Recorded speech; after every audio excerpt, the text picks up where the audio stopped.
mais c'est graduel. Alors Ça veut dire quoi masse inertielle? masse inertielle, alors pourquoi Juste pour savoir, pour faire bouger le bateau. Ah oui, la masse inertielle. Bah, alors, il y a des chiffres hein, là-dessus. Hein. Il y a le fameux 3,5%. Hein.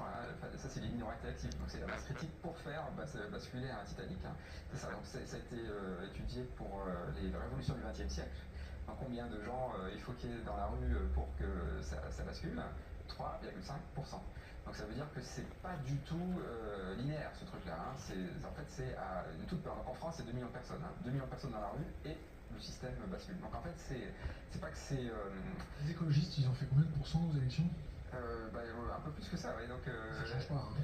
oui, bien sûr, mais ils sont pas dans la rue.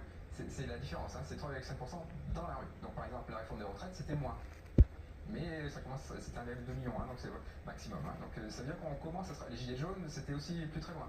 Donc en fait, on est dans un climat pré-insurrectionnel, assez clairement, et donc en fait, à la prochaine fluctuation, c'est possible qu'il y ait un basculement. Alors je ne suis pas en train d'espérer le grand soir, hein, parce qu'il n'y a pas de célébration à faire, c'est juste que c'est presque thermodynamique.